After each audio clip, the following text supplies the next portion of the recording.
5 News This Morning starts now. The city of Fayetteville is looking to replace its meters with smart water meters. We'll tell you about them and what it could mean for your wallet coming up. And it's been that shampoo forecast, wash, rinse, and repeat. High temperatures in the upper 90s, getting close to 100. It'll feel like well above that. Talk further about that, though, coming up. I had called the vet, and she was like, you need to get them in here right away. A local family searching for answers after they say 3 pets died from antifreeze poisoning. This as vets are reporting an uptick in these kinds of cases. A live look outside in Springdale here at 6:30 on this Tuesday. A beautiful sunrise. Good morning to you. Rise and shine. Time to get going out there, but it's hot. It's another hot one. I mean, we're in summer, so it's to be expected. Right. Yeah, this is nothing out of the ordinary. It's hot this time of year, especially because it is climatologically the hottest time of the year. It's one of those things where it's like, we wish it wouldn't be this hot, but it's Arkansas, eastern Oklahoma. That's what we expect. What else can we expect? It's going to be hot during the summer. We'll show you right now what the latest alerts are. Again, you're seeing that heat advisory not there in Adair as well as Washington, Madison County. You might be thinking, oh, great, it's not as warm there. Maybe by a degree or two. Again, the heat advisory criteria is 105 at least, and for those areas with a little bit of terrain, that might cool it down a degree or two. No matter where you are, though, and especially Northwest Arkansas, it's still going to be hot. For the River Valley, extreme heat warning in portions of Franklin, Johnson, and Logan County. This is for heat index around 110, maybe as high as 112. The rest of the River Valley will be more towards the 108, 109 range. So again, this is just more towards the definition of the criteria. But again, any way you draw it up, it's that typical summer heat and even a little bit more so. Northwest Arkansas, feel like the triple digits later this afternoon. Again, it could feel like as high as 105 for the River Valley, getting close to that 105. Again, maybe some areas getting close to that 110 degree range pretty much across the board. And remember, the UV index is a little bit higher, plenty of sunshine. So my fair-skinned self always like to look at this. Again, it could be as little as 10 minutes later this afternoon. So again, just be safe out there in the heat. Keep that skin hydrated and also, of course, keep those fluids going. We'll talk more about the heat, the humidity, and maybe a small rain chance this weekend coming up in your full forecast. For now, we'll take a look at traffic on this Tuesday morning. We'll take a live look along I-540 at the US 64 interchange. Good morning to you there. Nice little sunrise there in the River Valley, and we'll be watching for maybe a little bit of Saharan dust, providing a little bit of a hue, but again, not expecting any air quality reduction, just a little bit of kind of vibrance for this dust. Again, we'll talk more about the full forecast coming up in just a little bit. Joe and Tiffany.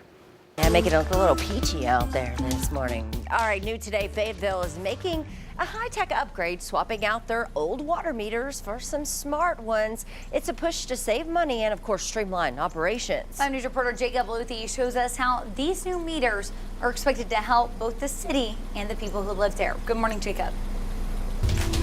Good morning, Joe. Good morning, Tiffany. Tim Neander is the utilities director here in the city of Fayetteville, and he says right now they're about 53% finished in replacing all of their current meters. He said that they have gone through and swapped out about 27,000 of the city's 51,000 meters, some of which have lasted its lifespan, which is about 20 years old. So this is why they're starting to do this now. Now go ahead and take a look at your screen. These are images of both the old meters and the new ones that they will be replacing them with. The new smart meters send data directly to the cloud, which allows residents to monitor their usage in real time, and that's either online or through a phone app. Neander says the upgrade means more accurate and timely readings, which helps cut costs, avoid billing disputes, and give customers a clearer view of the water use in real time. It also means eliminating the need for city employees to manually check meters multiple times, which frees up both time and resources. The city says that reducing water loss is key to protecting the future capacity, but also avoids the need for costly infrastructure needs later on. You can set it up where the meter itself will notify them through their iPhone or their laptop if they've got high water usage. Today, if they have high water usage, it would be, we would read it 1 month and then read it the next month, you'd have 30 days of excessive water. When it pings you in real time, like you have a stuck toilet bowl or perhaps a garden hose running in the backyard, it'll let you know immediately. So the rollout of the app is supposed to take place over the next several weeks, so residents can begin using that shortly, and then they're expected to finish replacing all the water meters by 2030. I'll go ahead and send it back to you. All right, thank you for that, Jacob. Well, the Paris police chief says that their department's building is not fit for daily operations. They say it's been deteriorating for years. Yeah, 5 News reporter Kayla Davis spoke with local leaders and found out what options the city has to improve operations. The police department moved here in the mid to late 90s, which will have put us here now for about 30 years. I'm sure it was, a good facility when they started here. We just have noticed that the facility is not really adequate for our needs anymore. Paris Police Chief Jared Petz says they presented a proposal to City Council last November asking for a new building. There's 7 restrooms in the building and only 2 work. There's electrical issues, flooding issues. The way the building is kind of a little lower to the ground than the highway, so every time it rains it floods into their building. So there's just numerous issues that we have, for whatever reason, put off over the years, and we need to take care of our police officers. One of their first solutions, tear it down and rebuild with funding from a $1.5 million grant. Once they looked at the square footage that was needed for the new police department, it was going to be far over budget than the grant would allow. Taking everything back to the drawing board, City Council member Tanya Fletcher suggested using the Armory building, a facility gifted to the city at the same time Paris PD submitted their proposal. On Tuesday, Council is expected to vote on whether or not to move Paris PD into the Armory building as they wait and see if they've been approved for the grant. It takes more than one person to decide, so I will just continue to advocate for using a building that we already own, letting them go in there temporarily, getting them out of the building they're in with the health concerns there are in that building. Mayor Daniel Rogers says the Armory space can do good for the entire community, not just the police department. I think it's a good opportunity to do police combined with either City Hall and our utilities, or make it just a city complex, or a police department, and say a rec center, or some other ideas that have been thrown out by the public.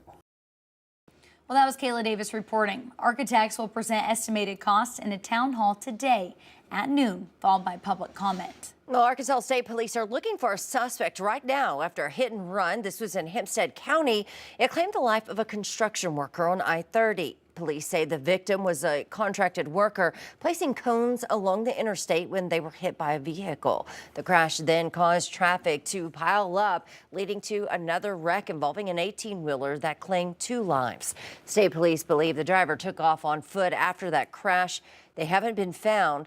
Right now, no information about their identity, but investigators say they were driving a Buick that left the scene. The man who is accused of opening fire inside an Arkansas grocery store last year, killing 4 people, has pleaded guilty to all charges. Travis Posey entered the plea Monday as part of a deal with prosecutors. He was charged with 4 counts of capital murder. Under the agreement, Posey will serve life without parole for each murder count in the death of victims Roy Sturgis, Callie Weems, Shirley K. Taylor, and Ellen Schrum. He'll serve 20 years for each of the 11 counts as well of attempted capital murder. The judge will still need to sign off on that sentencing agreement during next month's hearing on August 4th. A Bella Vista family is grieving the loss of 3 of their 4 dogs, believed to have been poisoned with antifreeze. Police reports show the incident happened at night when all 4 pets showed signs of distress. The owner says the dogs went outside and within a matter of minutes, 3 of them were acting confused. She says she thinks that someone threw antifreeze over their fence. The smallest one, she was already having tremors. I put her up on the bed and she was like so scared. She was terrified. We've got now 3 dogs are showing signs, and I was like, they've been poisoned. There's something wrong. They've been poisoned. An overnight veterinarian says all signs were consistent with antifreeze poisoning. She says that this is not the first time that she's seen a case like this. I had a very similar case a few months ago where it was 3 dogs that were involved as well. The owners also had no idea that the dogs had gotten into antifreeze because they didn't have any of it at their house. A filed police report says without proof of who poisoned the dogs, the case will be closed unless new leads arise. Well, the Fort Smith School District, like many others, finds itself waiting to see how much federal funding it will lose starting this school year. On Monday, the school board was updated on that amount. Caroline Neal, the director of federal program and initiative, saying that the $1.5 million the district could lose will have a dramatic effect on several programs. Means in the long term we will have to take a look at our programs and what we're doing with these funds, and that will impact staff, academic opportunities to address our diverse student needs like our English language learner students, professional development, teacher recruitment and retention, materials and supplies, and technology. Well, the board did approve an increase in the price of school lunches starting this school year. That price will go up by 25 cents on all grade levels. President Trump faces continued pressure to release additional information related to convicted sex offender Jeffrey Epstein. Some Republicans are teaming up with Democrats to try to override the will of the House Speaker to force a vote on releasing more Epstein files. It would let lawmakers decide whether to give the Trump administration 30 days to disclose unclassified materials. The petition has to wait, though, until after the 5-week August recess due to procedural requirements. And the White House has released new FBI records on the investigation into Dr. Martin Luther King Jr.'s assassination.